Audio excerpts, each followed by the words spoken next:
ReadJunk. ReadJunk Podcast.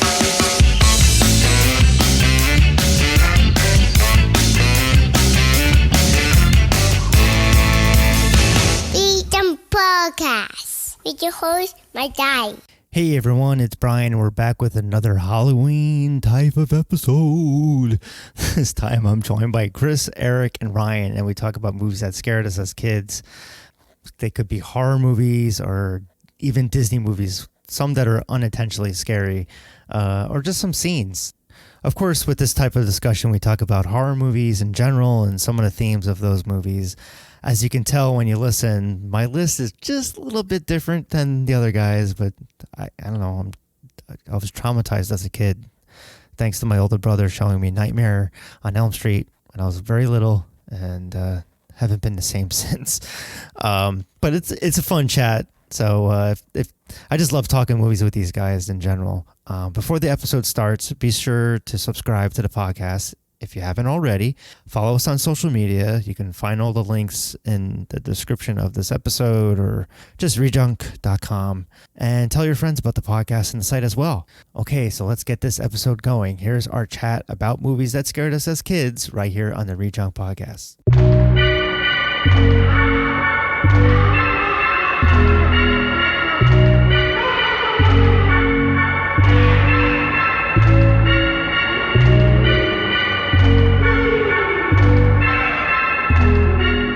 Well, I wanted to get everyone together to do a somewhat Halloween-ish kind of episodes. We kind of did that 2 weeks ago or last week, but I figured I always wanted to do write a column about this, but I thought it would be a good idea to talk with you guys about movies that scared us as kids or scenes that scared us as kids. And I already have like a huge list, so I'm sure you guys do as well.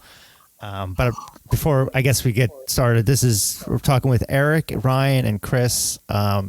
Ryan does the 100% Ska podcast, and you see him DJing all over the place at Otto's, and then Eric also writes for various places in ReadJunk as well. And Chris is the metal guy at ReadJunk.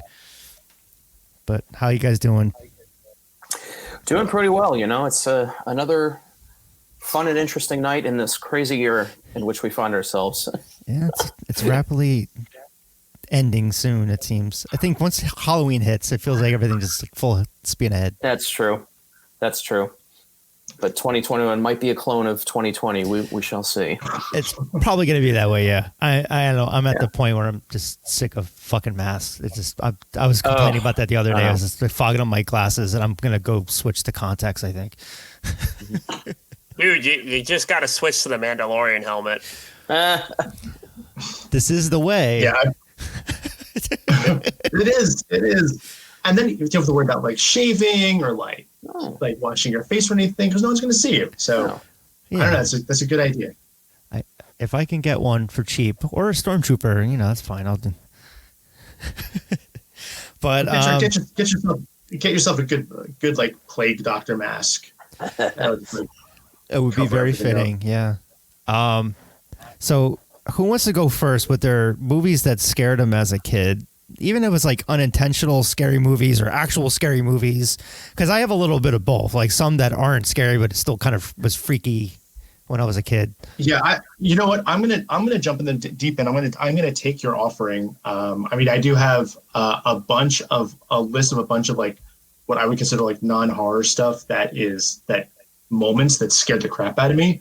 But the one moment that I have, which is in a sense like the dragon I will forever chase in terms of like I want to be that scared again and I never will be, was watching the original It miniseries from 1990, which when you watch it now, it's not that scary. I mean, it's like it's pretty low production. I mean, Pennywise with Tim Curry is amazing. Everything else kind of falls flat, but I think that was 90, so I was probably 11 at the time, and I remember my mom. She watched it ahead of me, and she taped it on VHS. She's like, I think you can handle this. I could not. That damn thing gave me nightmares. it gave me nightmares for a solid, I must say, a week. I had, for whatever reason, and I guess as an 11-year-old, it just really, I don't know, the way it was set up. And I don't ever really remember like one specific moment, but just like, yeah, it had that massive effect on me. Like I was scared to go to sleep for a few weeks. Ryan, I remember. I knew I was going to have nightmares. There's one moment in it, Ryan. I don't know if you remember this, but there's a point of view shot from Pennywise's view in the basement when the bully kids are stalking the Losers Club. I think they called them the Lucky Seven in that miniseries for some reason. They changed the name from the Losers Club. But there's a POV shot of Pennywise stalking one of the bullies and, zooming in on, and you see the like that. Yes. That one specifically, that moment was like, oh shit. Yeah, I think it was just the idea that Pennywise could just appear at like any time, at in any moments, and in like any like form. Was because I think, oh, he's in my closet, or he's like going to be like, I'm going to look over, and he's going to be like on top of my like dresser or something. And man, that just had, as an 11-year-old, just had such an amazing effect on me. And I've, as I said, like I wasn't really like seeking horror. I wasn't really into horror movies, as a kid. Like I kind of knew they existed. I had it in the lore, and I'll touch on this, I'm sure, later on in the episode. But man, I don't think I've ever been as scared or ever been as affected as I was watching that series. I will forever be chasing that just petrified moment of being scared. And again, it's not that, when you watch it now, it's like, it's not that scary. It's kind of cheesy. On ABC or something? It's funny.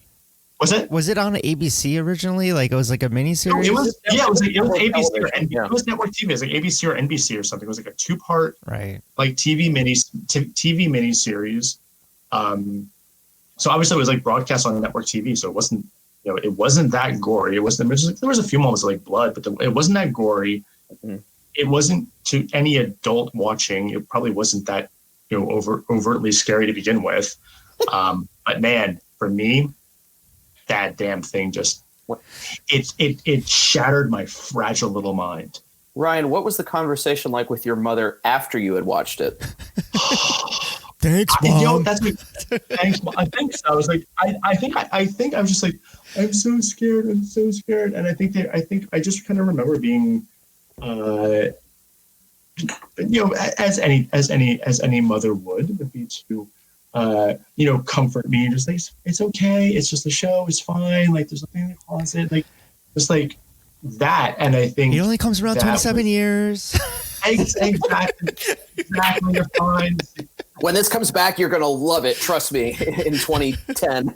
27, so yeah. 17, 8, 19, yeah. That's great, Ryan. Who wants to go? That's my moment. Eric, do you want to go next? I have a couple, some from movies that are like not scary per se, and some from I have a lot of that.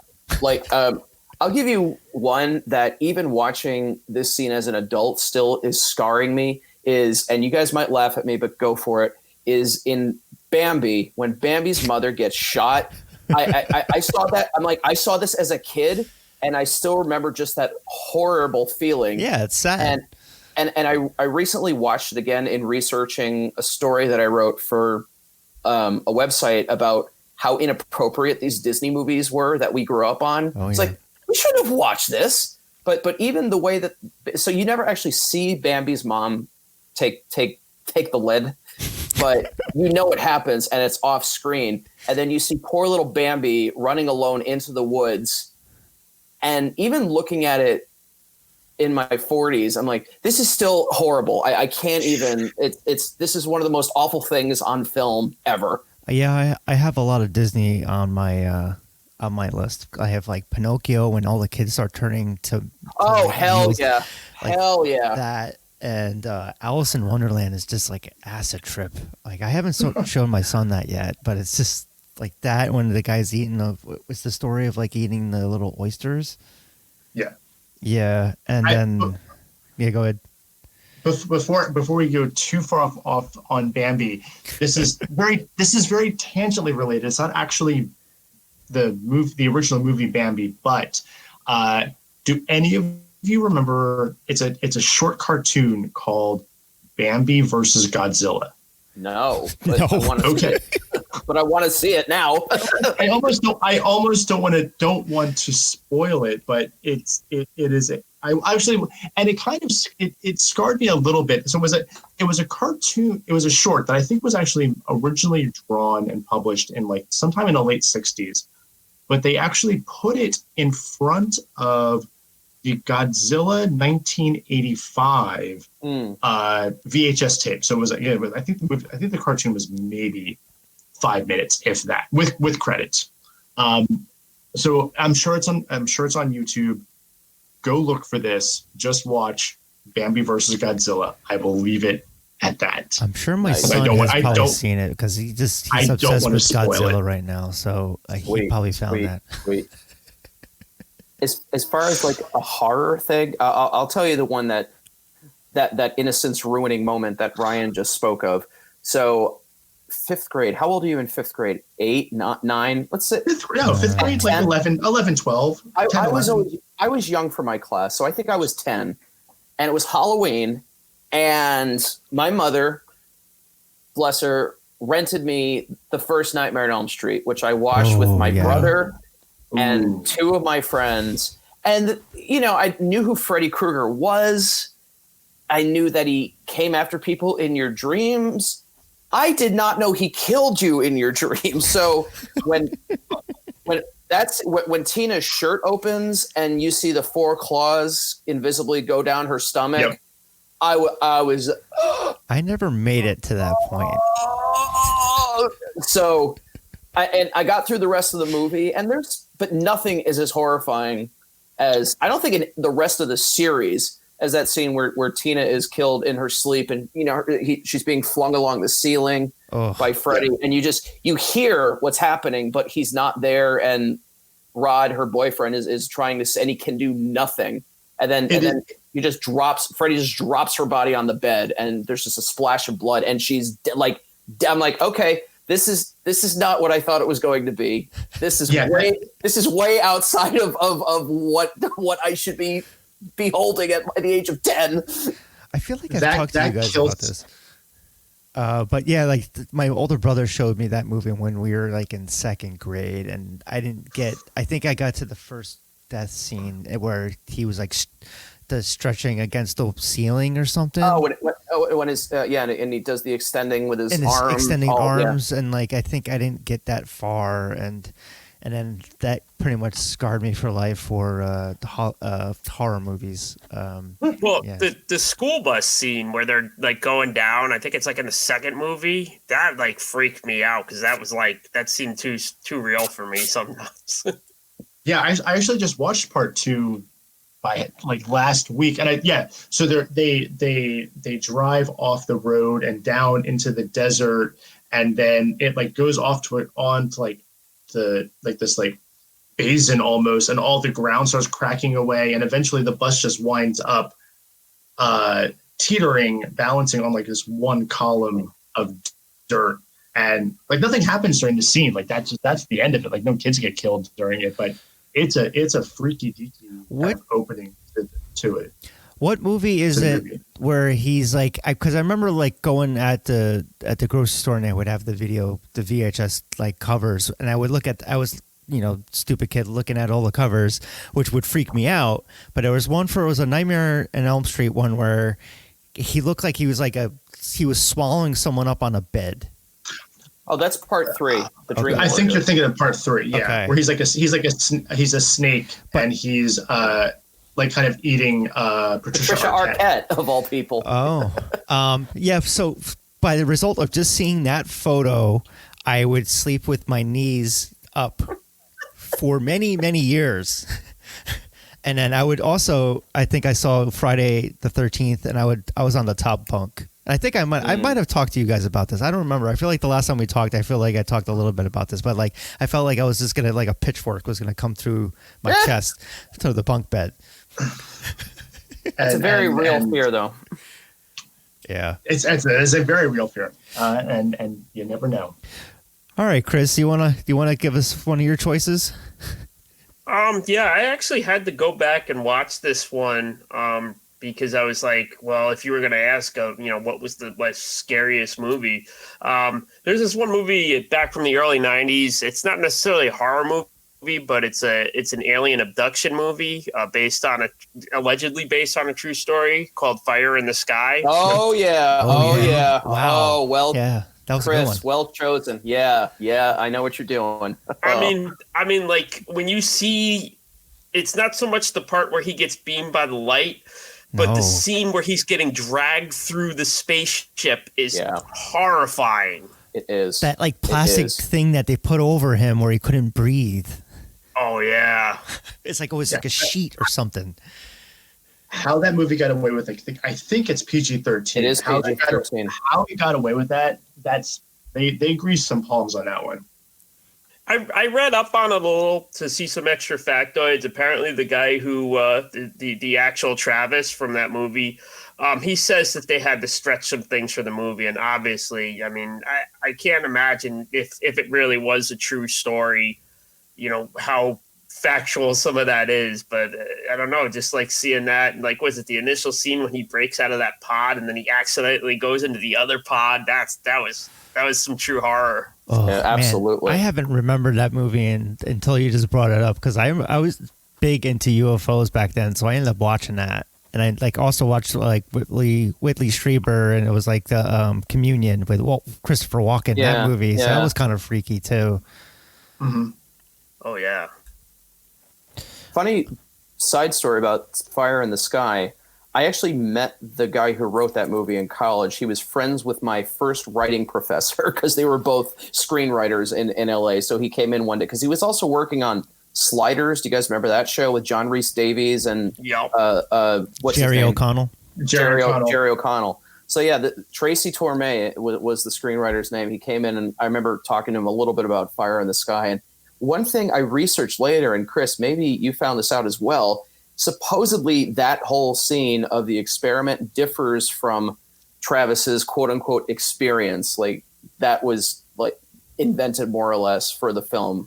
Because, that's probably what he was referring to when he said that they had to stretch some stuff. I mean, obviously, I think it went for maximum effect because when they put the plastic over him, and at first, they take the other piece of plastic and they put it over his face and he can't breathe. And they cut the piece out over his eye. And then they cut the piece over his mouth. And they put that receptacle thing right over his eye. And that silver ooze goes in. Oh, man. I don't think I'm going to sleep tonight. I think I need to watch Fire in the Sky again. I haven't watched that in a while. It's a good one. Yeah, it was up on YouTube TV for $4. It's also interesting about that movie. Yes, it's an alien abduction movie, but that's only about, I want to say, less than a quarter of the actual movie. Most of the movie is the fellow loggers or lumberjacks that went out into the woods in Arizona with him. And everybody in town is like, yeah, he was abducted by an alien. You guys fucking murdered him. And we're just waiting for you. So there's this great middle section of basically the entire town turns on them. Like friends don't want to talk to them. And so the horror of mankind, as you were, was far worse than anything the alien. And then, of course, Travis comes back and they're like, oh, okay, all is forgiven. Sorry we said all that horrible shit about you. And I completely forgot that Robert Patrick was in that movie. I was like, oh, wow, man. Oh, wow. Right. Yeah, he's like the main logger. And the guy that was in The Cutting Edge was the lead actor in that one. D.B. Sweeney. Right. The Cutting Edge, yeah. That's a great pick, Chris. Good. Well, yeah, I like it. I probably would have put that if I remembered it, but yeah, I'll go because I have a list of movies that weren't really horror movies, so I'm gonna have a lot of non-horror movies. The Secret of the Nim was a movie that I used to watch all the time. It was an animated movie with rats and had Dom DeLuise doing the voice, but for some reason the animation of it just was scary to me. But my mom taped it and we would always watch it, but something about it would just freak me out, and I can't watch it anymore. That's all I got for that one. But Okay. Just like some of the animation, it's the same thing. Like I haven't seen Labyrinth or Dark Crystal because it's just something about it. They look freaky to me, like the puppets. And I'm sure I can just look this up and answer my own question. But is Secret of Nim a Don Bluth movie? Because a lot of his stuff has that. Yeah, that's from 1982. Like American Tail, and I think he did like Land Before Time. Like he was the guy that was going to try to, go up against Disney, and he almost did. Although I think I read something like he's gonna try again. He's gonna try to bring back 2D hand drawn animation. It is indeed a Don Bluth joint. I knew it. Well done, Ryan. Yeah, and I used to watch it all the time, but there were certain parts of it that I didn't like that were just too. There was some owl creature, and it was just some of it was just kind of weird. It was just like in the 80s. I have so many other ones. The biggest one that I think my mom she taped it. She's like, "Oh, it's the sequel to Wizard of Oz, Return to Oz." Yeah. Yeah. Never actually seen that. Is that the one with Michael Jackson? No, that's another one. That's the Wiz. That's the Wiz. Okay. But I was going to bring that up too because of the crazy cabs in that one. It's kind of weird. But yeah, the Return to Oz. Return to Oz. It's like frozen people and oh dear, pumpkin heads, robots. Is that it's like Elijah Dushka is the main is like Dorothy, I think. No shit, really? I gotta look that up. I didn't even. It's someone. Maybe it's someone. It's someone like that. If it's not Elijah Dushka, it's like someone else. It's like someone in her same. Come on, IMDb realm. So what is it about it, Brian? That here I'm gonna read. So well, it's just the way it's so dark, and it's this unauthorized kind of sequel to Wizard of Oz, but it's really not. Like Dorothy goes back to Oz, and it's like some evil witch or queen has taken over and has frozen everyone, and she meets up with some pumpkin guy, and then there's a robot Tin Man kind of it's just really fucked up. The Yellow Brick Road is also all broken up. Because it's been totally destroyed, so it's kind of it's this very weird. And again, as a kid, you probably would have watched Wizard of Oz, and then probably within a year or two watched Return to Oz, and it's such a different style. Because obviously it's made 50 plus years later, but it's just got this super dark 80s This is not this is not for kids. This is not a kids movie, despite despite the rather jovial original the poster artwork, which is that kind of 80s drawn, painted style, and all the characters are kind of happy, and maybe there's a little witch in the corner that's going to be the antagonist. It's a really dark, evil movie. It is not a kids movie. Dorothy was played by Fairuza Balk from The Crown. Wow. That's yeah. And Jean Marsh plays Nurse Wilson, who was also the evil witch in Willow, which I kind of have Willow on my list just for one scene when everyone was turned into pigs. But I can't wait for the sequel. This got announced on Disney Plus. Fuck yeah. Can the sequel happen in reality where a certain group of individuals in Washington, D.C. get turned into pigs permanently? Well, where do we stop? Unfortunately, there's just way too many people in this town. I happen to live in the suburbs of D.C. It's there's not a pen big enough, Chris, for everyone. We'd have to turn into swine. They're all pigs. Pigs. Well, piggybacking on Brian's animation comment, I also have another animated, non-horror animated moment, which again was a very, very scarring moment for me to the point. Can I guess it? You can try to guess it. We'll find out. We'll see if you're right. Who Framed Roger Rabbit? No, I was actually fine with Who Framed Roger Rabbit. The shoe part, it was kind of traumatizing. The shoe part was that's not nice. I think the Jessica. I spent too much time letting Jessica Rabbit open up a whole new world of feelings. to be scarred by melting shoes. No, my moment is it's a G.I. Joe episode where Shipwreck is the Springfield episode. Yes, where Shipwreck I don't is know that. Okay, so Shipwreck I've seen it, but probably in he's like in some like I don't really remember like the concept of the episode. I think he was like being brainwashed or like mind controlled. What? And he was. Can I break in? Or you can break in. Go ahead. Okay, just the actual plot, because I am obsessed with this episode as well, Ryan. Shipwreck almost drowns in a battle, and Cobra kidnaps him and stages this fake town to basically try to get him to reveal this information that a scientist put in his brain, as one does. And they even go so far as to dye Shipwreck's beard to make him try to make him think that 6 years have gone by. And the first time he goes to shave himself, he's like, "Hey, my beard isn't gray after all." So that was a shit plan. But anyway, sorry to interrupt. This is a G.I. Joe episode? God, I don't remember this. This is a G.I. Joe. So eventually what happens toward the end of the episode, and I think it's like Roadblock, I think, winds up somehow in the town with him. And then what happens at some point is all of the humans in this little town that the Cobra has built for Shipwreck to live in, I don't remember why, but they literally start melting.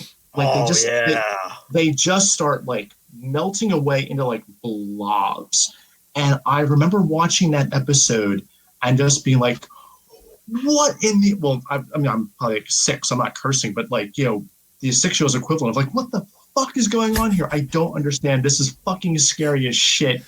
Let me turn this off and never watch G.I. Joe again out of fear that it might be this episode or something worse. I don't remember this at all. Oh man, if you go on YouTube, you could probably. I'm sure you can find like the snippet of that episode where the town, like it all, like the town like breaks down, or I don't remember. Again, I don't remember what what happens. I just remember like Roadblock melting into a blob. And like not understanding what I'm watching and not being able to comprehend. Chris, like, you remember this body horror that I am witnessing, and like my fragile little mind is just completely shattered because I don't understand what I'm watching. Ryan, if you remember, so Roadblock always had these little weird one-liners that rhymed. Yes. So Roadblock, the exact moment that you're talking about, Roadblock goes through a car wash, and Shipwreck runs after to make sure he meets him on the other side. Be like, "Hey, Roadblock, remember me?" Roadblock, this is what he says. Rolls down his driver's side window, looks at Shipwreck, goes, "It sure was toasty," and then starts melting. What the fuck is that? What do you mean? Because that's such a Roadblock thing to say. But then he just fucking starts melting. You're like, what is happening? Yeah. I think I remember people melting. That's all I remember from that episode. I have to go find it now. Chris, you remember this? Oh, yeah. I remember that. That was probably, I'd definitely say that's got to be in my top tier of G.I. Joe episodes. I know that's probably veering off in a different discussion, but the other one was how terrified they were of the Viper, because the Viper is coming. The Viper, yes. The Viper. Is that one that got Duke in the movie? No. This was it's the giant red herring. Oh, okay. Man, I haven't seen G.I. Joe in a while. The end of the episode is the Window Viper. He's come to vipe your windows. Ah. And it's like some like stereotype. It's like some like stereotype, like ultra stereotype, like Eastern European, like Russian dude that just like he's the window washer, but he's got the accent, and he's the Viper. And he comes to vipe your windows. And he's been calling G.I. Joe people for the entire episode. "This is the Viper. I will see you soon." And they're like, "Oh, yeah." And it's such a non-payoff. They're like, "Oh, it's a window washer." And everyone's like, we got all worked up. We're a spy agency, and we didn't know. All right, I think we reframe, veered off and then topic here with to- G.I. Joe a little bit. But the melting synthoids, Ryan, good call. Yeah, that's who wants to go next? I'll go in a. It's not necessarily horror, but as far as things that just upend the way you look at things, like I remember going to see original Total Recall in the theater. I was probably, I guess, 11 when that came out in 1990. The three boobs. Well, yeah, I mean, boobs are always threes.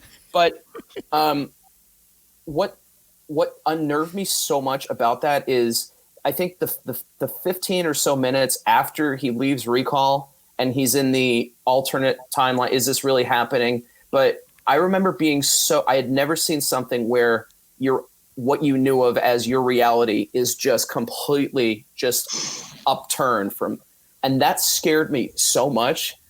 But now that's my favorite kind of horror thing, is anything where what you think of reality is not your reality. That's why I love In the Mouth of Madness so much. Because he thinks that what you think of as reality is not reality. So, and that concept may be the most like existentially terrifying thing you can think of, rather way more terrifying than somebody in the woods with an axe chasing you. Just if everything you think is real is not, just yeah. How do you even go to sleep at night with the thought like that in your head? I think we could probably have an entire podcast episode talking about how one defines reality. Sure. Philosophers have been trying it for. Yeah. It's very the deep concept. for the ReadJunk podcast. Like Ryan, if I was to come to your house and all of a sudden you're like, I'm throwing your ass in jail, I'm going to shoot you. Just like, wait, we were best friends. What happens?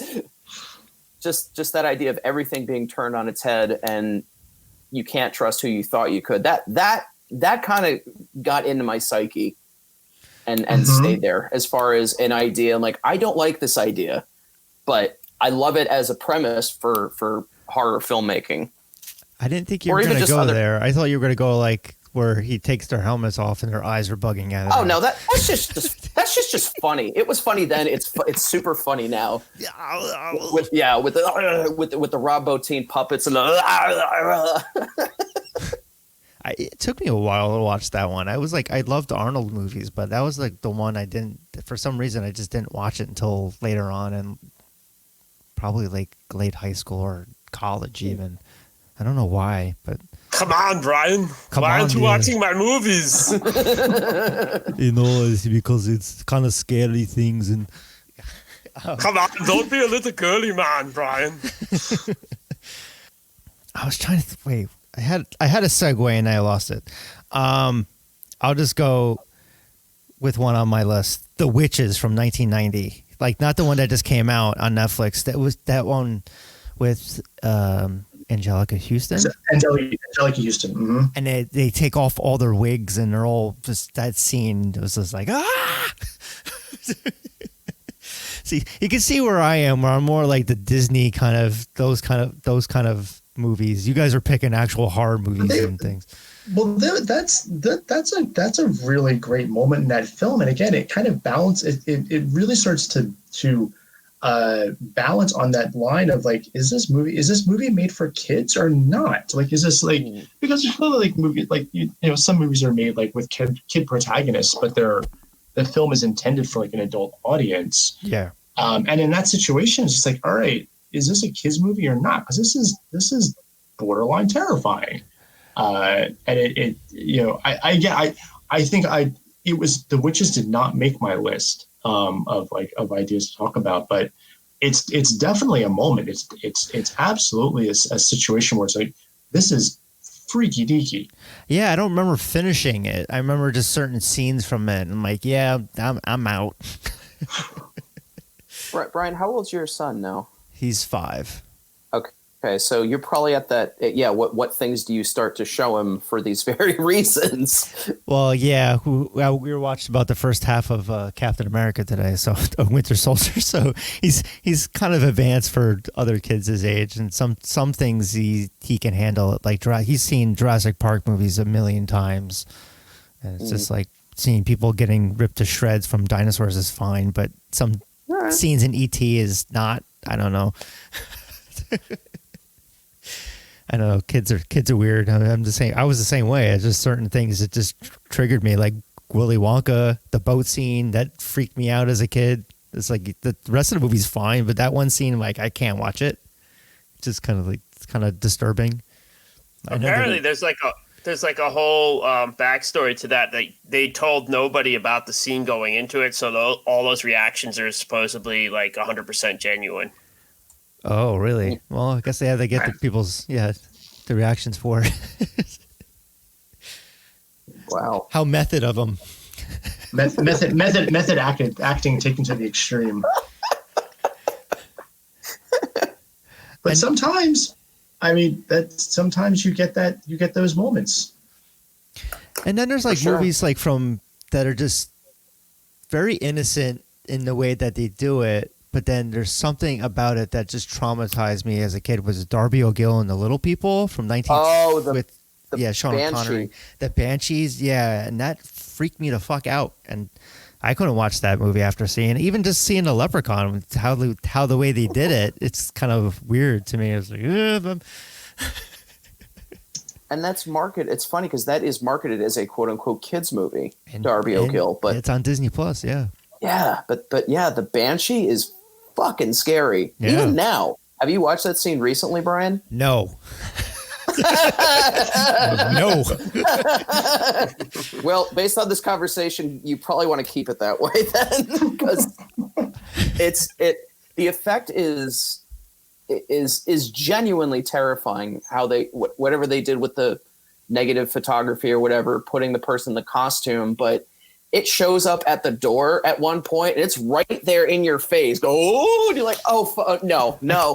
Yeah, like I don't even remember what the movie's about, but I just like remember that was the thing you remember about as a kid. Like there's certain things that just pop out where everything else is blah blah blah, and it's this terrifying scene, and that's the one your takeaway from it.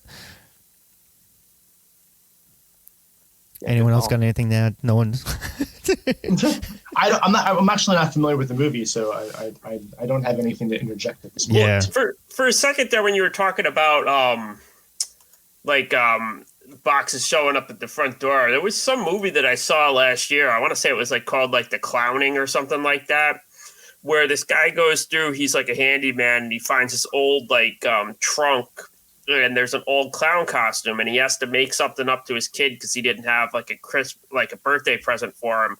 So he finds the clown costume and he puts it on. The problem is like this is an old cursed clown costume. So what happens is he starts to turn into this murderous clown because he can't take the costume off. It's really messed up movie to watch. It sounds like a Simpsons episode or like Treehouse of Horrors. So, I'm sold. The Clowning, or I'm sure I could probably find out what it is. I'm intrigued by that. Maybe we should do that as one of our watch togethers, Ryan, at some point. Yeah, I can't remember the exact name of the movie. It's got to be The Clowning. It better be The Clowning. It was something. It was something really, really Highlander, weird, The Clowning. The clown ending? The clown. It was kind of weird though because I saw that and I think it was around the time the Simpsons did that parody too. Did like a similar parody, or I saw something else that did it, but it was a really messed up movie. There's a lot of movies on the IMDb that have clown in the title, so it might take some time to. Was it with a C or K? Yeah. Oh man. Well, while you guys I think actually it's just called Clown. That's it. 2014. Yeah. Clown. That's very straight and to the point. 2014, eh? Yeah, Eli Roth. Oh, yeah, and Eli Roth produced joint. Torture porn. There it is. Yeah. There it is. To segue with some clowns, I have some of that on my lists. I have Pee-wee's Big Adventure, the clown scene. That freaked me out as a kid. When he's like, the clowns are taking apart his bike. Like those clowns that are freaky. And also killer clowns from outer space when they're drinking straws out of someone's brain. Dean Wormer from Animal House. I think sometimes those more like fun movies kind of make the genre a little easier to go. Because I mean, you'll have like the lighthearted movies, like you could throw on Beetlejuice with your kid and watch that, and it's not too bad. I think sometimes that little bit of levity really kind of helps some of those movies get along. Because if you try to watch something like Hellraiser, like that's just straight up like I was debating Beetlejuice, but I don't think he's there yet. Bonus points for Beetlejuice is that it can become the memory of like hearing your first curse word in a movie. Nice fucking model. Hong Kong. And it's still got a PG. Yeah. Well, I think they're only allowed one fuck in there, but PG. It's an adjective, not the act. So it's A-OK. All right. What was the first PG-13? Was it Temple of Doom? Temple of Doom was 84, was PG. But Temple of Doom and Gremlins were the catalyst to create the PG-13 rating. I don't remember what. I thought again, we all have computers right in front of us. So let me ask you guys a question since you brought up Gremlins. So obviously it seems like both movies are like two separate movies. Would you consider the first Gremlins movie a horror movie? I think it was kind of going that route, but definitely horror tinged. I mean, like horror. I mean, I would say that was one of the first true attempts at what would be defined as like a horror comedy. When you think of like horror, it's like there are horrific moments, but there's also very deliberate moments of comedic element, or like the Gremlins can be funny. Like when left to their own. But the second one's a comedy, though. Yeah. Yeah, I mean, it's definitely not as lighthearted as the second one. Like the second one it felt more like a family film than the first, for sure. No, I mean, like the just in Gremlins alone, I mean, just like the killer, the killing aspect of it is very like clear. It's like these little guys will kill you and have no problem doing that. In between, singing along to Snow White or pounding back a few beers at the bar, they will kill you.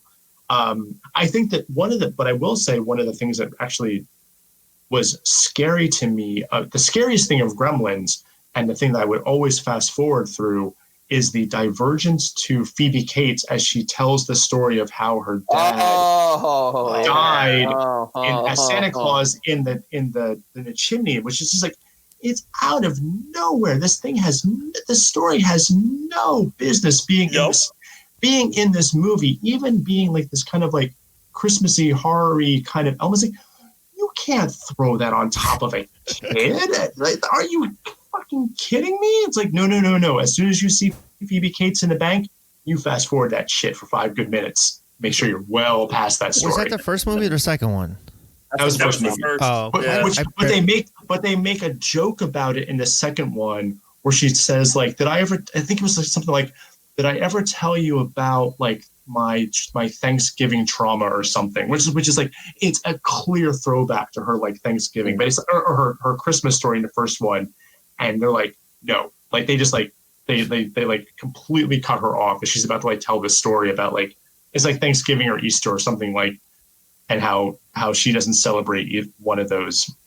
I was like, nope, we're going off to the next scene. I have to watch Gremlins again. I haven't seen it in a while. How about the first Poltergeist? The TV, the hand coming out of the TV. I don't care how old and cynical you are, man. That is the stuff of nightmares. Yeah, I didn't get too far in that movie. I still won't watch it. I don't know. It's like this list is here, and there's a lot of stuff I'm like, I still won't touch. Poltergeist is up there, yeah. Never saw the remake. Ryan, have you seen the remake of Poltergeist? I haven't. I would honestly say Poltergeist is one of the franchises I am woefully under educated on. I think I watched the first one at some point. I can't recall if I've ever seen any of the sequels or the remake for sure. Okay.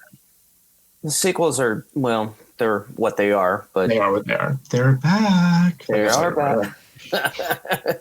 They're back again. Chris, do you have another one? Well, I've been going through this whole list this whole month where I've just been trying to watch 31 movies throughout the month. Not specifically a movie a day because some days don't warrant that. But I've been going through like some of my favorites, like the Rob Zombie trilogy of the House of 1,000 Corpses characters. I love that one. But also digging into like some of my favorite like werewolf movies. I'm big into that little subgenre. So like The Howling. Of course, American Werewolf in London is the greatest werewolf movie of all time. I don't think there's any questions on that. And was it Stephen King's Silver Bullet? That's definitely in my top 3. What about Teen Wolf? That's again, I guess that falls more into like the lighthearted like family stuff. But I think that one's not that bad.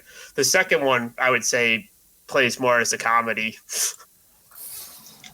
That was the title. I don't think I ever actually watched Teen Wolf 2, but it was one of the title alone was, I recall, was one of my first understandings of like puns, of like how you can use. I'm sure there's a better like a literate language terminology for it, but the idea of like, it's Teen Wolf, play on words, like Teen Wolf TOO. It's a sequel, but he's also a Teen Wolf. Whoa, like mind blown. Like, yeah, he's a Teen Wolf because Michael J. Fox is contractually obligated to Back to the Future sequels at the time of filming of this movie.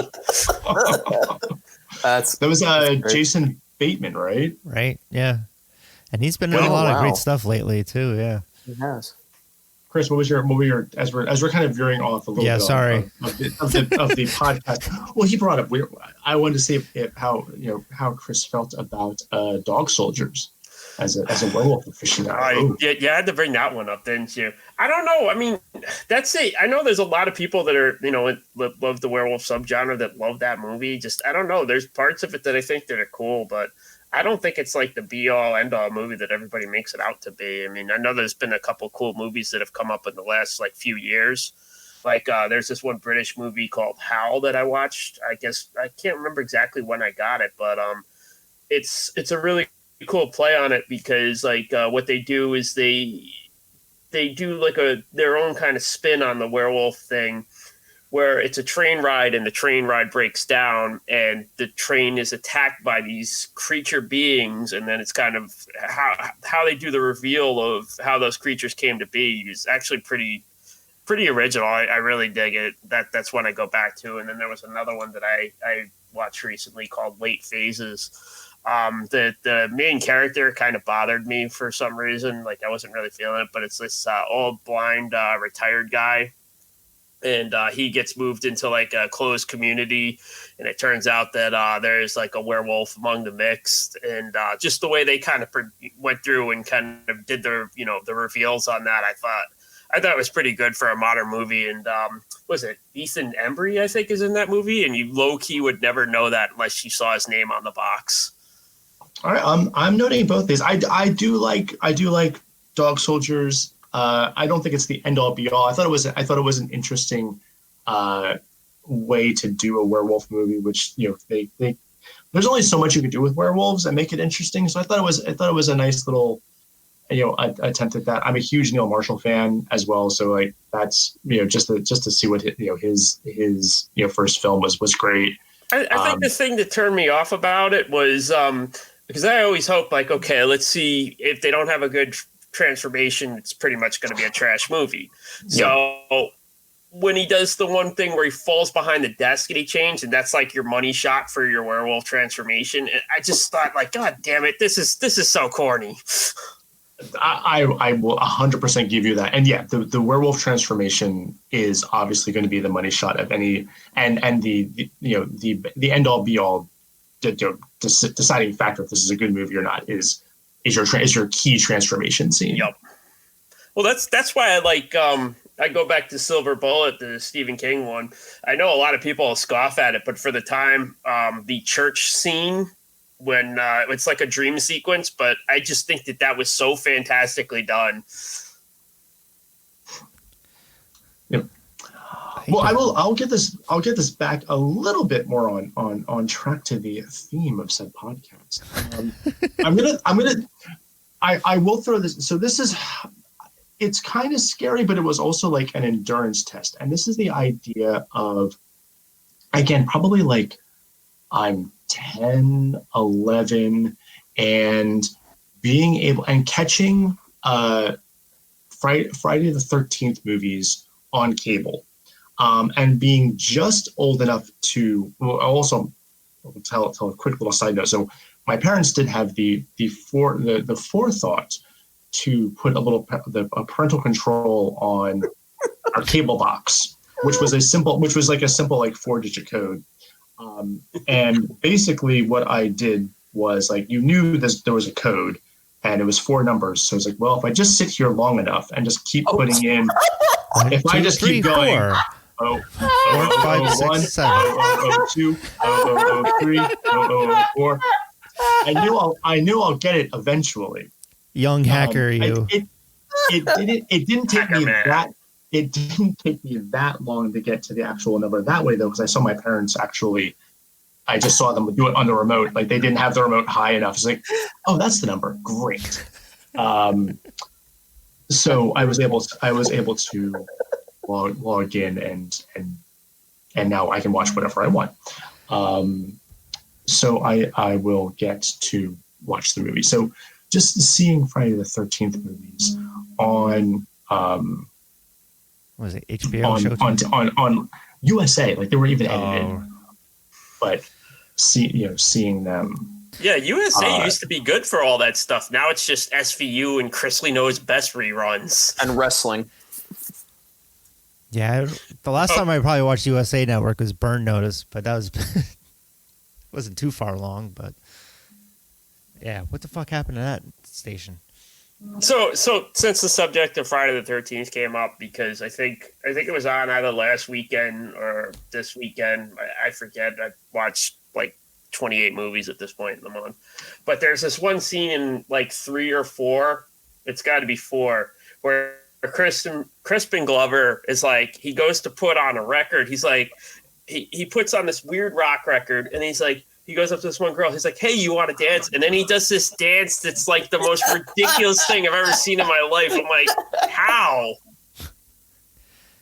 Was he trying to be, what's his face, John Cryer in Pretty in Pink? I haven't seen the movie, so I don't know. The sad part is it works. He gets the girl into bed. Yeah. I'm like, he looks like he's having a seizure. Like, you're my destiny. I don't remember. Well, I haven't seen any of those movies. I would flick around on the station, and I'll watch a few minutes of it and get kind of intrigued. And then when something gets scary, I would just quickly turn it off. So that's like, that was my diving into horror movies, was I would just quickly turn. I would still kind of do that for like Walking Dead, and when it gets too gory, I would like kind of fast forward. But did anyone get freaked out by the movie Ghost with the Grim Reaper scene? Oh, absolutely. Yeah, it's like it's almost like those crawl monsters. It is. That is very unpleasant when that happens. Yeah. But I mean, the rest of the movie was good. But those black mists are coming, and then it's even worse at the end when they're making the noise. And it's like, oh, yeah, yeah, that's a good call.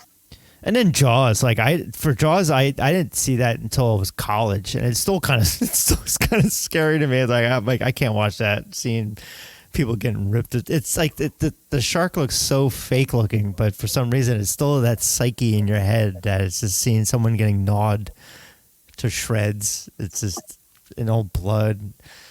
I don't know. I prefer the ride.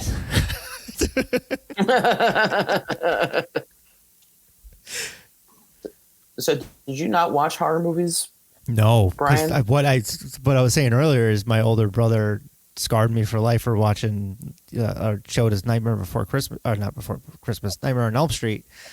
And then after that, I would watch stuff here and there, and But yeah, I tended not to watch a lot of horror movies. I have like a list of just ones that are meant for kids that are unintentionally scary kind of thing, and ones that just scared me, and just it could be like Garbage Pail Kids, the movie. Like it's such a bad movie, but it's something about it that's like we would watch it, but I would get kind of freaked out by just the way the characters looked. It's such a. Have you guys ever seen that movie? A long time ago. I haven't seen the movie because I actually, you talk about like getting a little off of like things that are scary on screen. I would like Garbage Pail Kids. The cards actually really freaked me out. Oh wow, really? It for whatever reason, like just the way they were drawn or something about them, just they are very really, graphic. Yeah. Yeah, it just really, it was upsetting. I really remember being. I love the cards, but I didn't like the movie though. I mean, well, the movie was shit, but just it was just freaky the way that they did the makeup and the actors, and it's things of nightmares. The boogers. There's like this. Yeah, that was gross. And anyone else got any other? I know. Yeah. Do you guys remember Dragon Slayer from the early 80s? Yeah. I've seen Peter scenes. McNichol. Yeah. Yeah. I just watched Addams Family Value with him, and he's perfect in that movie. Okay. He's so good. But there's Chris or Ryan, have you guys seen Dragon Slayer all the way through? I can't say I have, to be honest. Okay. The dragon effects are really, really good for the time, but they throw in some, and again, this is before the PG-13 rating, and I look at that movie now and it's like, wow, I should not have been seeing. So there's one scene where the baby dragons devour a woman, and I'm like, okay, that's unpleasant. But there's an early scene where you never actually see the dragon, but these guys basically drop off a virgin for the dragon to eat as a sacrifice. And they chain her to a tree, and she spends about 10 minutes trying to get out of the chains and is able to, and then starts to run. And then there's just a POV shot from the dragon's mouth, and it just fucking fries her with dragon breath. And you're like, whoa! I'm telling you, and I watched this movie so many times as a kid, but like and the dragon is scary, but I remember I'm like, yeah, the dragon's scary, but nothing in that movie is as scary as that scene with the gal trying to get away, and then she just gets fucking cooked. That kind of the scenes over. Like, that reminds me of the latest Jurassic World Fallen Kingdom, where it was like the opening scene where they were running away from the dinosaurs, and they're all cheering. Like the guy got away on a helicopter, and all of a sudden the Mosasaurus, one of the big water dinosaurs, ended up just scooping him up anyway. They're all cheering like, yeah! And then you think he's getting away, and it's just that one just like laughed out. It's kind of very similar scene where you think they're out of the realm, and nope. All right, you guys are gonna laugh at this choice because I used to watch it, but it was kind of a little dark and kind of, I mean, because I'm a fucking wimp, but Ernest Scared Stupid.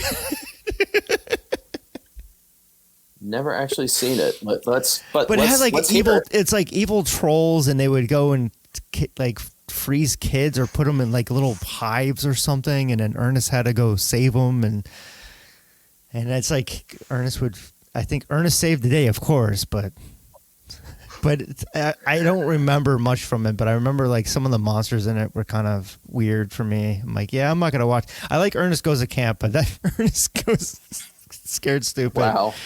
Yeah, I tell you, he really made some money off of those, man. He made a bunch of them. Well, yeah, and then Camp, Scared Stupid, Jail. I don't know. Christmas.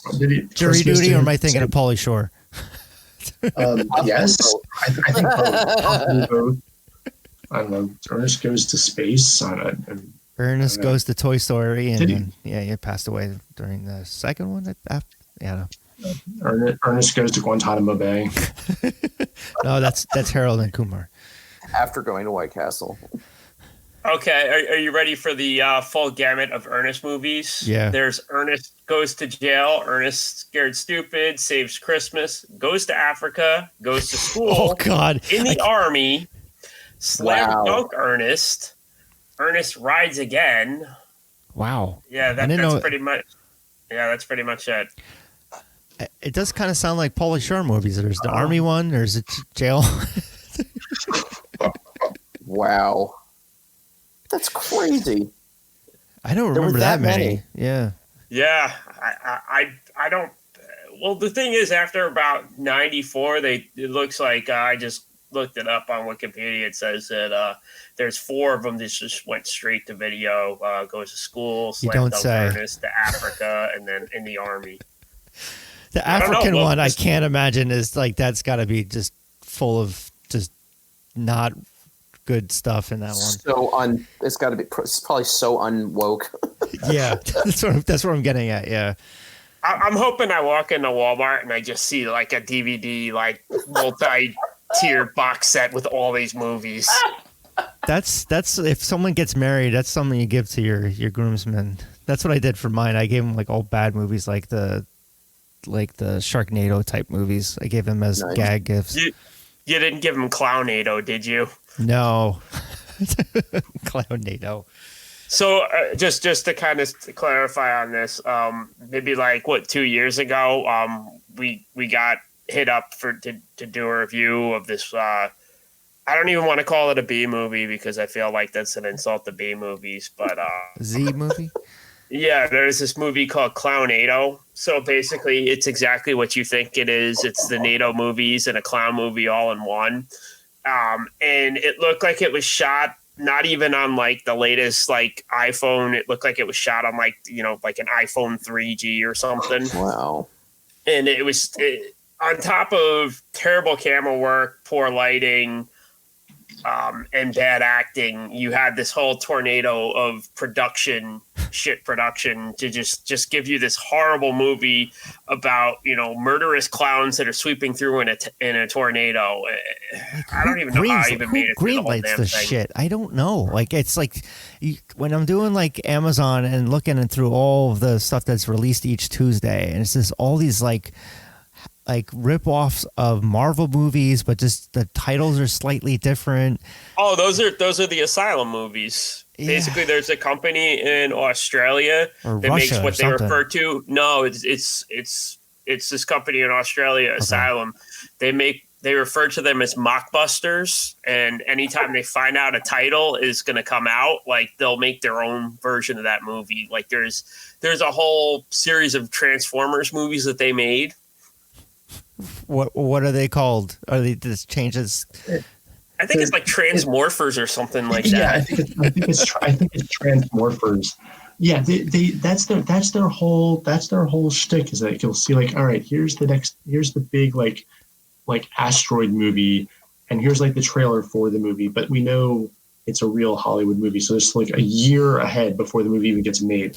So they will then make a movie essentially kind of like riffing on whatever footage they see in the title of that video of the trailer. Like a trailer, And yeah. they'll get it out. They'll make the whole movie and they'll release it direct to. Well, they started VHS. They've been around for a while. They'll get it direct to video before or right at the same time as the real movie, essentially with the hopes of like you will like wait, Accidentally is that the buy movie? it. Yeah. Half the time it's like I think there's like accidentally rent the wrong movie. Yeah, I just see that as the only reason why they want it, so people accidentally buy this. Like, what the fuck is this? And there's definitely lawsuits out there for them right now. There's literally like 8 to 10 movies a year that they make. I don't know how they're pulling this off, man. But like, Transmorphers, the Da Vinci Treasure, Snakes on a Train, Dear. Alien versus Hunter. They know they've got the model. It's like they've got their Blumhouse model, just cheaper. They know exactly how much money they can spend to recoup their budget and make maybe a little bit more on top of that. And it's like, here's your budget. Yep. Make the movie. They sell the rights. They sell the rights to Sci-Fi Channel because Sci-Fi Channel needs garbage to like fill airtime, and they're good. They're solvent. They go on to the next one. You know, it's who buys them that are actually wanting to buy them? Is it just stoners that just watch this? Let's watch a bad movie. Yes. I mean, yes. I mean, the answer is yes.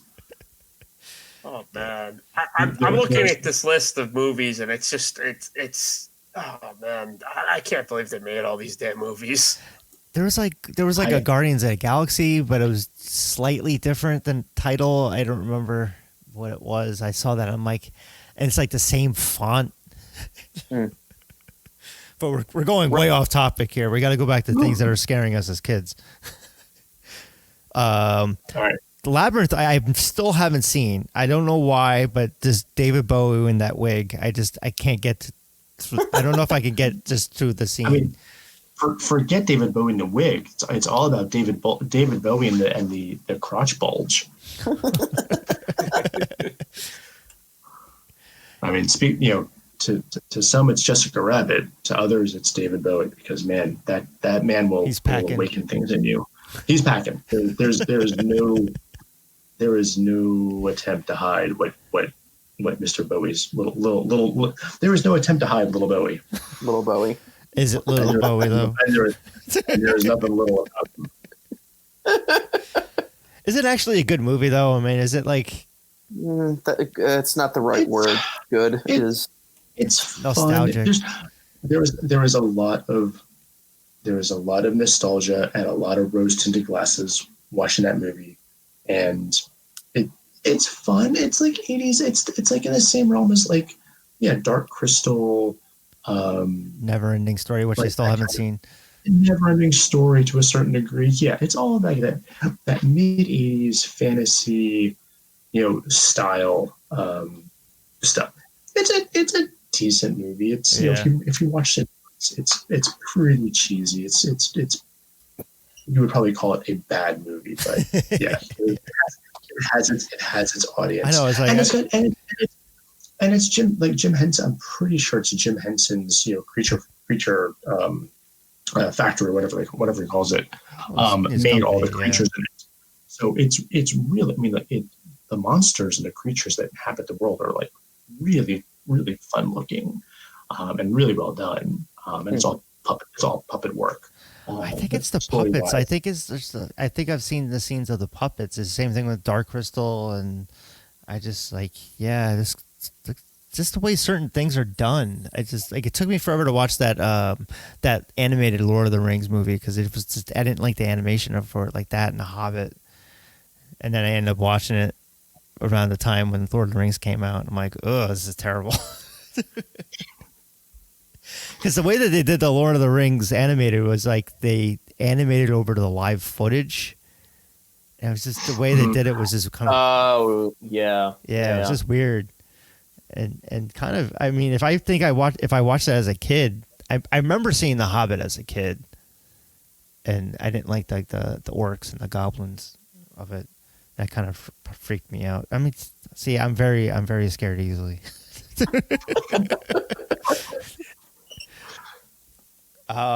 Talk about so there's Snow White, which the animated one, which is I watched that recently with my son, and I'm like, oh, at the end did she really die? Because there's the whole palace is practically in the sky, and like he goes and brings her to the palace at the end, and I'm like, did she die? Because it looks that thing's pretty high up in the sky there, but there was something that was from 1979, 1980 that I watched as a kid. It was from on HBO and Disney Channel, I think. But it was the Snow White on Radio City Music Hall. And for whatever reason, that one always, my mom taped it and we would watch it. But it was still the dwarves looked scary. The witch was freaking scary. Just a lot of stuff was about it. It was just weird. I don't know if have you guys ever seen that?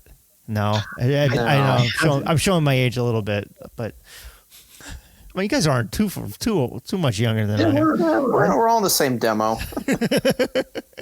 Well, I guess I'm privileged because I HBO. I don't know.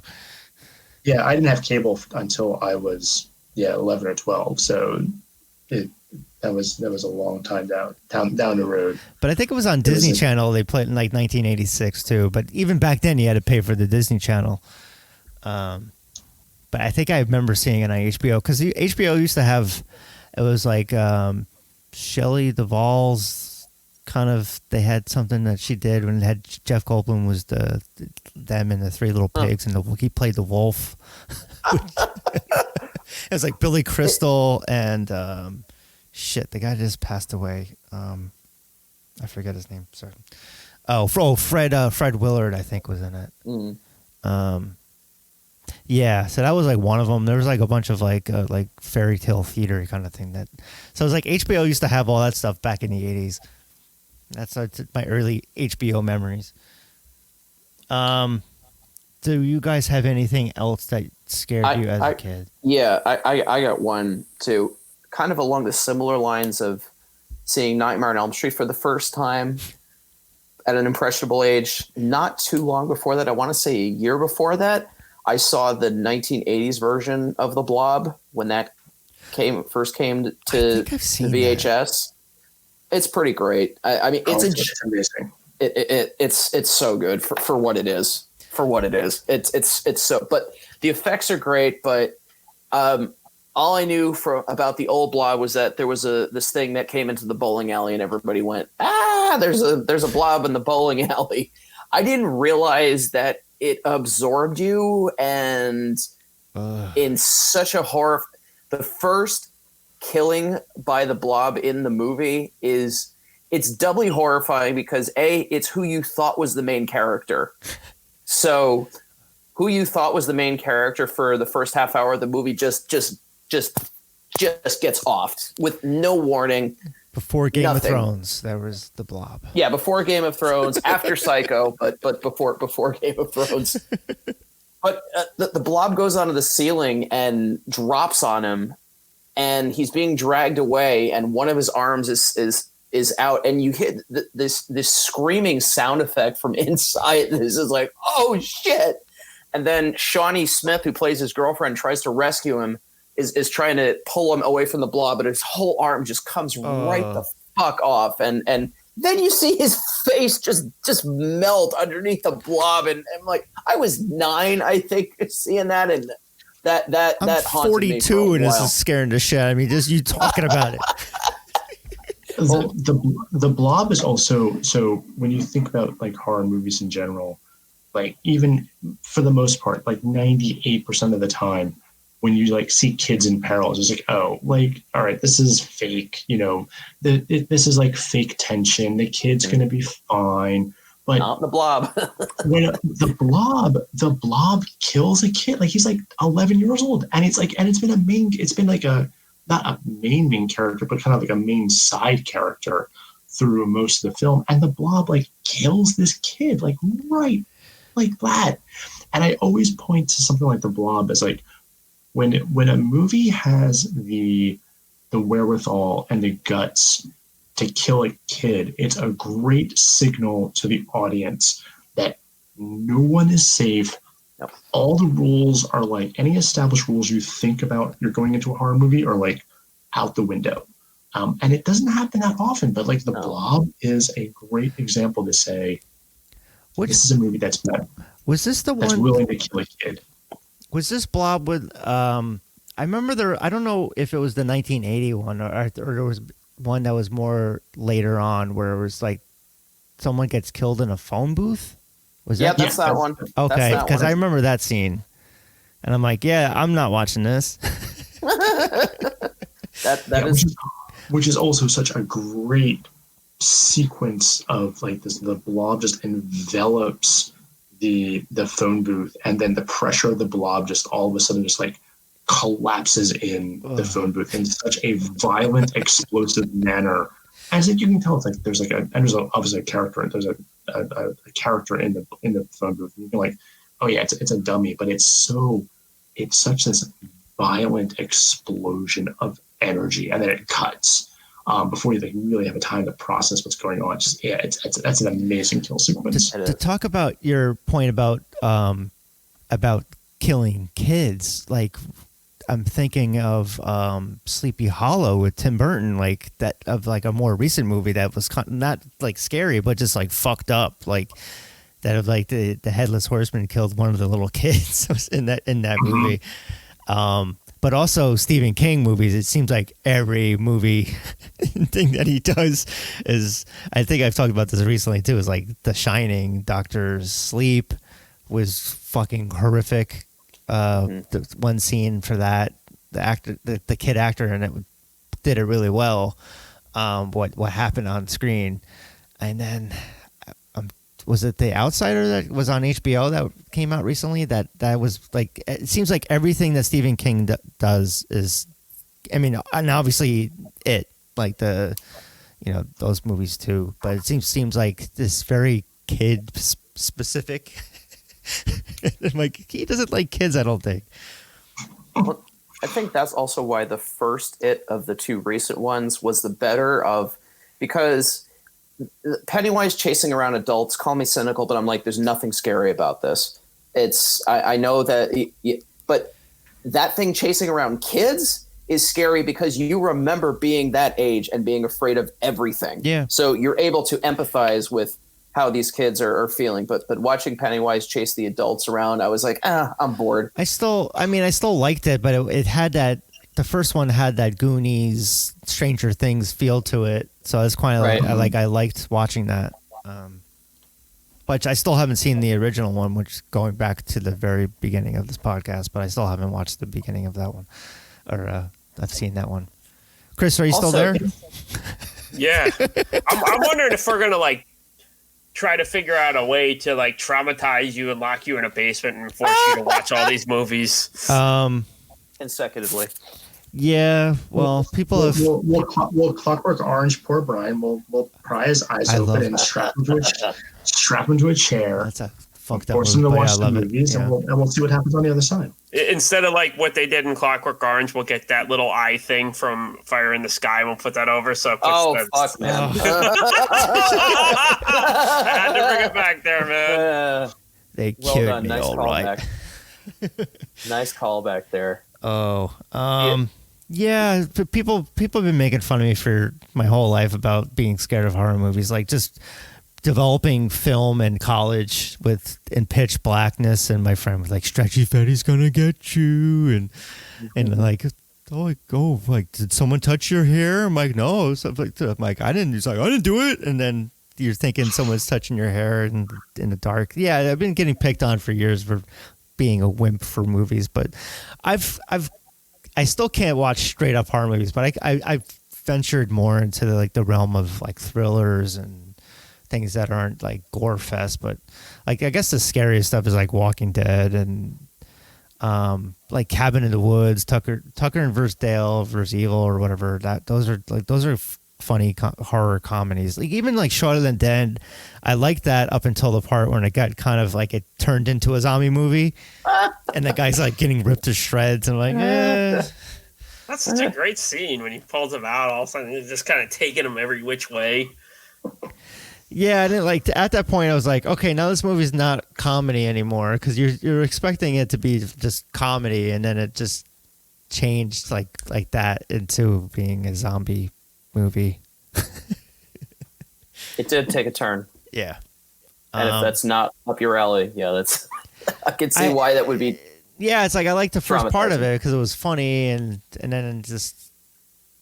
But it's like, yeah, I mean, other things are like vampire movies I didn't like.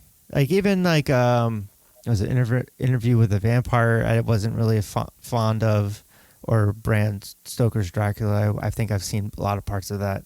But then it's like, What We Do in the Shadows. I love that because it's comedy. But just like straight up horror, I can't get into it because like if something's gonna be so scary to me, I don't find enjoyment in it. Okay. It's got to be like somewhat grounded, I think, a little bit. Well, and everybody, I think, takes something away from horror, whether it's you're genuinely scared, you get a nice thrill, or why do we like these movies? Or is this because we're sick bastards, or yes. what is it that? Yes. Fair enough. Is it that There was a study, I guess, at the beginning of the pandemic where they said people that watch a lot of like horror movies, specifically zombie movies, were going to be more like kind of at ease during the whole like Interesting. the whole lockdown scenario. And I was like, yeah, I guess, because I watched Night of the Living Dead today, and I was like, oh yeah, I see, yeah, you're boarding yourself up in to ride the storm out, with the zombies outside until you need food. Which Or toilet one? paper. 68 or 90? 68. I've seen the one from 90. My friend showed me that one. So there's some I've seen. They're both. I figured I just wanted to go original because I was like, I don't know. I said this year I wanted to watch a lot more like older, like, original horror movies, and that's probably the only one I've actually gone through for. Sure. I actually do think that they serve a purpose to psychologically, that seeing these gruesome deaths that are so far beyond the realm of anything that can happen to you in real life, actually I think is a way to be like, yeah, you know what, the world isn't as scary as I think it is, and death is scary, but you know what, just as scary. It serves to kind of take away the sting of that a little bit, maybe. Okay, quick game.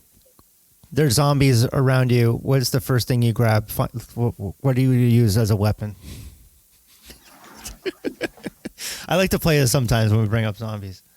I've got my baseball bat right here. My candles, bonfire from Sand and Fog. They're pretty heavy. I think that would knock a zombie out. Then I think I would get eaten though.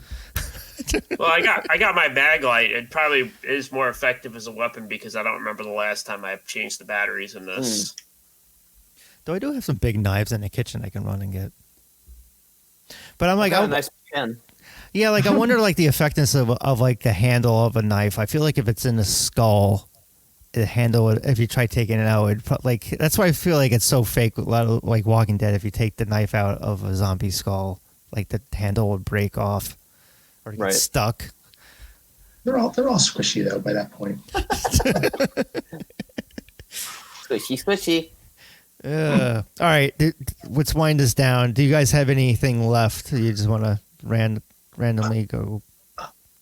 Anything else that's scary? The last thing I really had on my list was it's not a specific movie, and again, this is more of like partially an endurance test, but was to go into the horror section of the video store when you were like a kid, and going down the aisle and looking at all of the artwork and thinking like, what is this movie? Oh yeah. Like what is this about? And I was like, okay.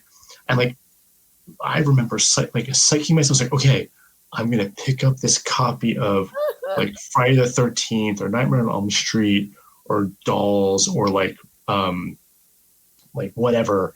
And I'm going to look at the back of the cover and see what the picture is behind the cover, and read about what this movie is actually about. The Ghoulies was like the best VHS cover because it was the one where he was coming out of the toilet, and it wasn't even in the movie, but it just made such a compelling box cover, Critters. Yeah.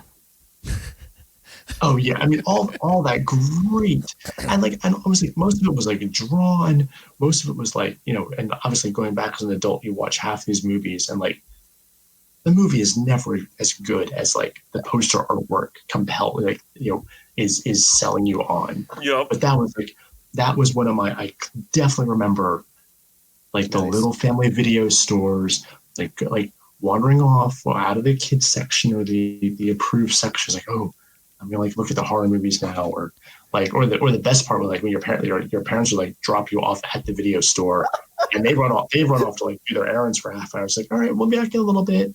It's like, all right, cool. I know which room I'm wandering into. I'm gonna like look at horror movies. The one in the back room with the curtain. Mm-hmm. The one my dad would always go to whenever my mother was out of town. He didn't even try to hide. He just made a beeline right for the special room. I was like, yeah. I miss those days of like the video store. I miss parts of it, like being able to browse, just go through and seeing what videos there. But then I also didn't still like, have that. Yeah. Yeah, You the still last have that now blockbuster, because whenever you want to watch something on Netflix, it takes you like half an hour to figure out what the fuck you want to watch.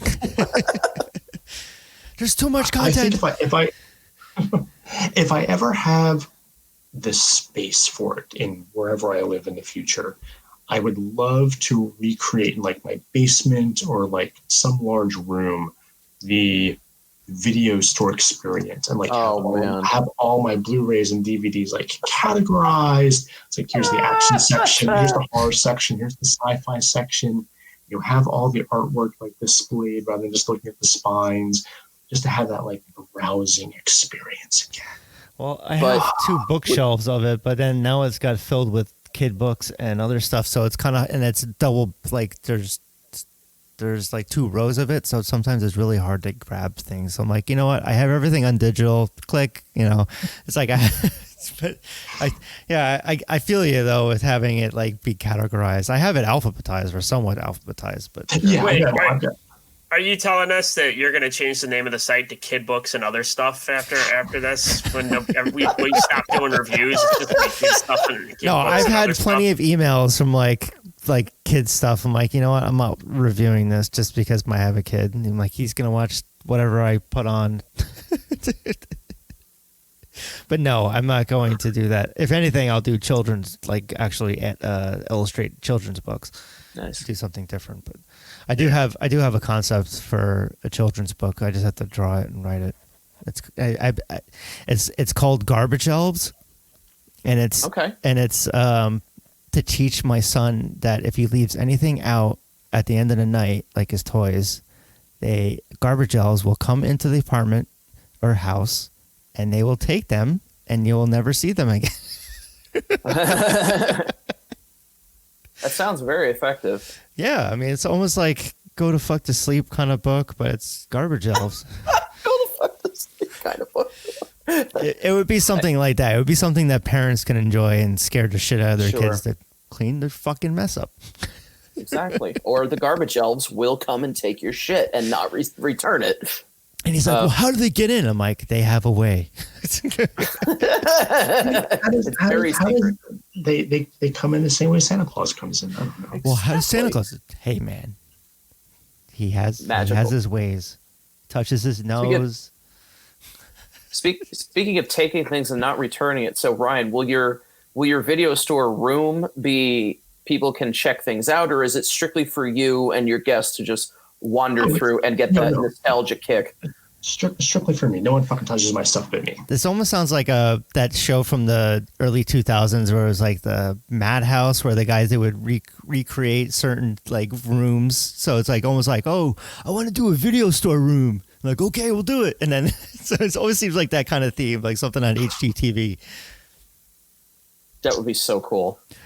You got to find someone that will allow that though, because I've had a lot of movie posters, and my wife's like, girlfriend at the time was like, yeah, this is a bachelor pad. This shit's going down. I have a Nightmare on Elm Street poster, Bryan, that Ryan gave me, and my wife makes me hang it in the garage because she hates to look at it. So she can't even. You got the Thing in the back, the Thing poster. I do have the Thing. Yeah, the Thing posters, but the original Nightmare on Elm Street poster. She's like, I don't want to see it. It's bad enough that she's like, I have to see it when we drive home, and the first thing that I see is fucking the claw coming over. I had Lord of the Rings. I had Star Wars. I had Back to the Future, Shawshank. I had Road to Perdition. Like, I had like quality artwork.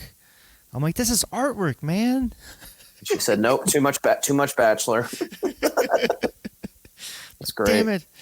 You got to frame all of that nice. I did frame it. I mean, it wasn't like nice frames, but it was like AC Moore kind of frames. That's great. Whatever. I'll get when I finally buy a house, I'll have my little corner where I'll be able to hang up stuff. Exactly. Got to have the bad cave or room. Yeah. Or very in my case, probably be corner. Closet. That's awesome. All right, guys. Anyone else have anything to add, plug, or anything else? When's this going to drop, Bryan? Probably like Tuesday. I don't know. I got to edit it first. Tuesday. All right. Well, I guess I'll be a little shameless and go for it. Stay tuned on Tuesday because the winners of this year's Naples International Film Festival jury competition will be announced, and I'm one of the jurors. And we did a couple of videos today, so that'll be coming out this week. Where can you find that? Like just on their website. It's all online this year. It's like NIFF dot just whatever Naples International Film Festival is. Yeah, there's a fun picture of me and the two other jurors, one of whom was actually in the Blob that Ryan, the scene that Ryan referred to, where the lady got destroyed in the phone booth. That lady is one of the jurors. Wow. Yeah. That was interesting. Okay. Yeah. My first time on a film jury, so it's kind of fun. Cool. And obviously film festivals are not what they should be, but welcome to 2020 when everything is not what it should be. Don't you go to Sundance too? I did go to Sundance this year, and that was cool. First time there. Yeah. But I have a feeling that'll be online as well. Yeah. This year, it's just there's no. Despite what we keep hearing on certain TV channels, a vaccine is not just around the corner. No, and if it is, I wouldn't take the first. Thursday. No. So this is the way I think it's. But this is the way that film festival. Yeah, exactly.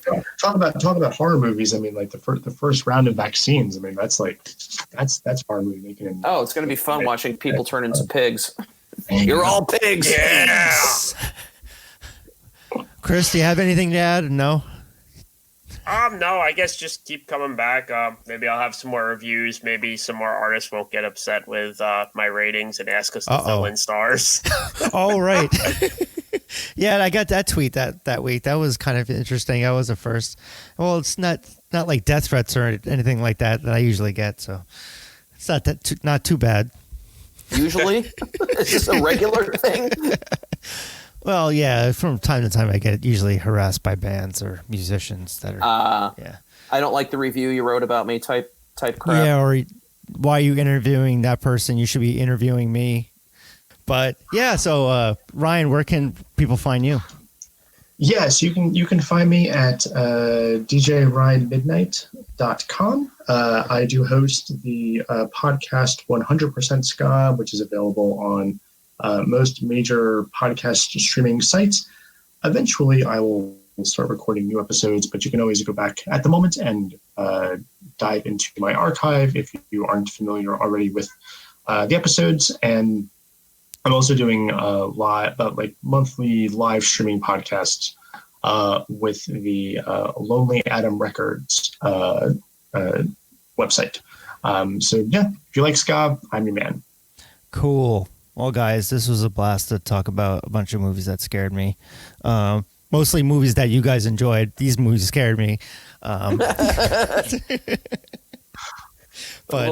we'll have to pick another topic that's not horror next time. Christmas is coming up, so we go with Christmas movies. Yeah, I'm sure you guys will talk about horror Christmas movies. Well, there are those, but Gremlins is a Christmas movie, I guess technically. Right. Sure, it is a Christmas movie. Die Hard, Lethal Weapon. Yep. But Brian, Beavis and Butthead Do Christmas. Oh yeah. But yeah, Brian, we want to talk about things that you'll actually have watched or will watch, as opposed to things you will never watch, like any of the ones we talked about tonight. Well, believe it or not, I mean, I did see a lot of the stuff. Some of the stuff that you guys talked about. It wasn't complete movies. It was just scenes. Gotcha. If it happened in the first 10 minutes of the movie, I saw it. Yeah. Until the first scary part of it, and then I was like, nope. Especially if there's boobs. All right, guys. Have a good night, and stay safe out there. All right, take it easy, guys. You too. Thanks a lot, Brian. Bye. Take care. Ryan, Chris, bye. Bye-bye.